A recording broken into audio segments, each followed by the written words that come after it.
Chicago is a city with many faces and many names. The Windy City, Second City, City of the Big Shoulders. But above all, it's the Phoenix City, rising again and again from disaster. Chicagoans have faced fire, floods, and hardship, yet always returned stronger and more determined.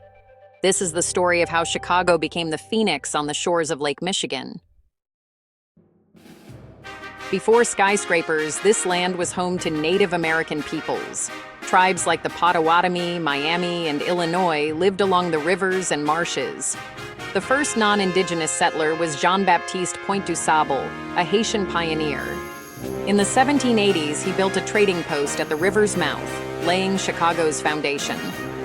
Today, Du Sable is honored as the founder of Chicago, his legacy alive in the city's diversity. Chicago's geography was both a blessing and a curse. The city sat on low, swampy ground at the edge of Lake Michigan. Floods were common and the land was often a muddy mess. Early settlers struggled to build streets and homes that wouldn't sink. Yet these same difficulties proved to be Chicago's secret advantage. The city's location was unmatched. It stood at the meeting point of the Great Lakes and the vast prairies of the Midwest. The Chicago River linked the city to the Mississippi, opening routes to the Gulf of Mexico.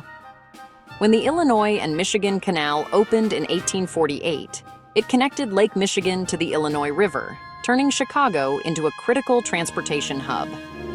This crossroads position attracted traders, immigrants, and entrepreneurs. Goods flowed in every direction: grain from the west, timber from the north, and manufactured goods from the east. The city was a gateway between America's heartland and the world beyond. Geography made Chicago possible, but it also demanded ingenuity.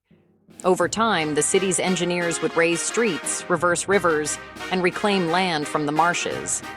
These feats of ambition set the tone for everything that followed.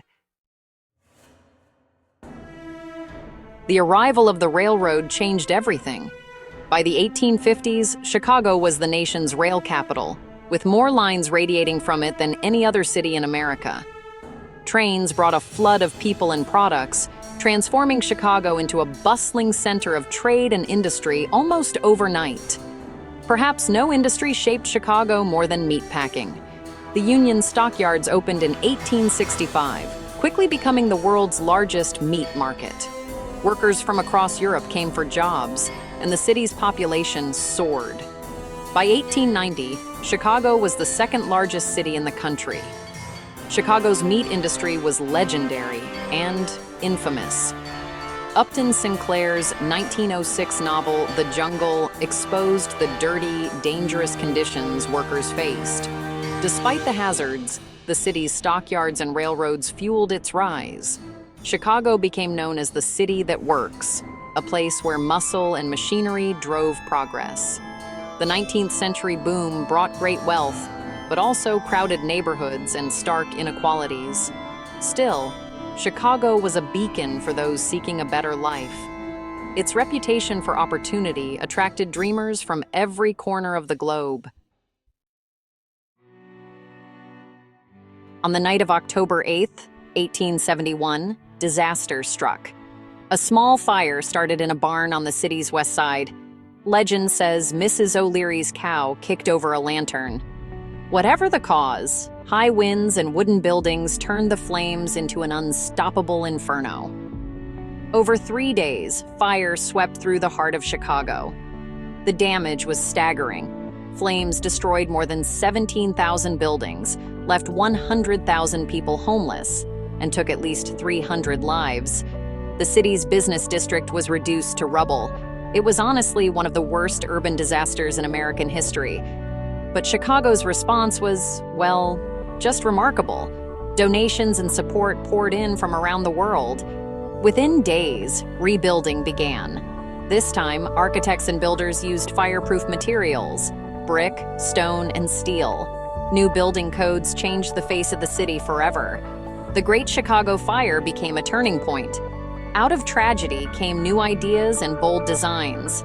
The city's leaders saw an opportunity to build not just a new Chicago, but a better Chicago.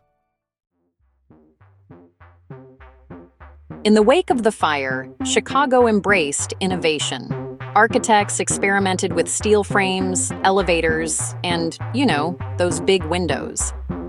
In 1885, the home insurance building rose 10 stories, a world first.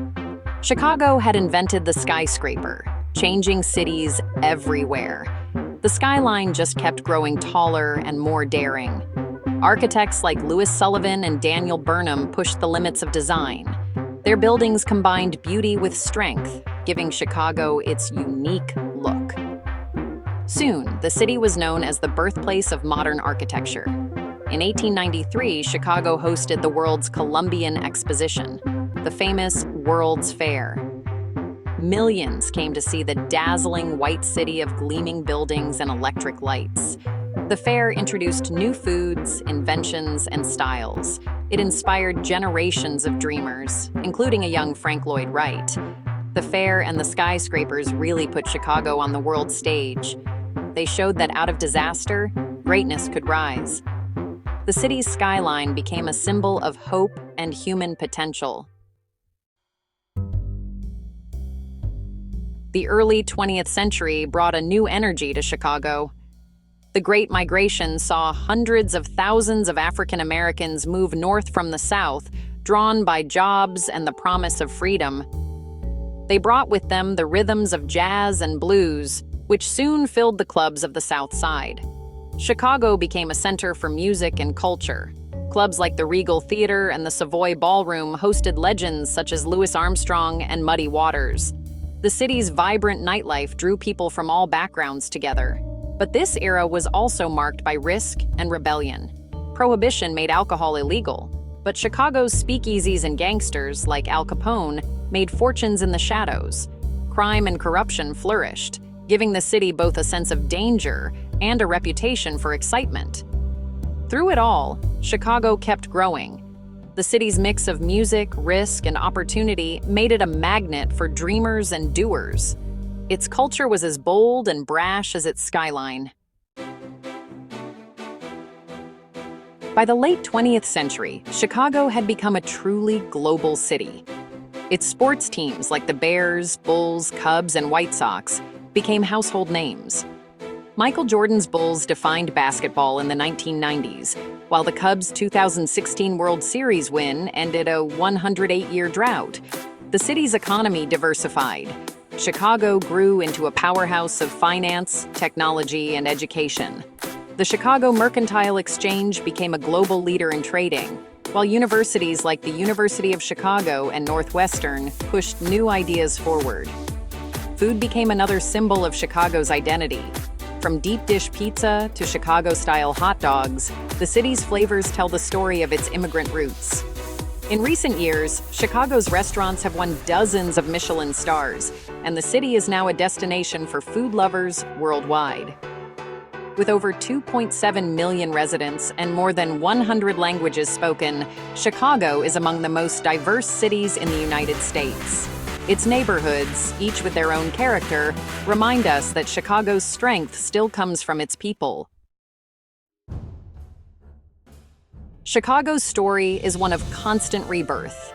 The city has faced disaster time and again, fire, floods, economic crashes, and always comes back stronger. This resilience is more than history.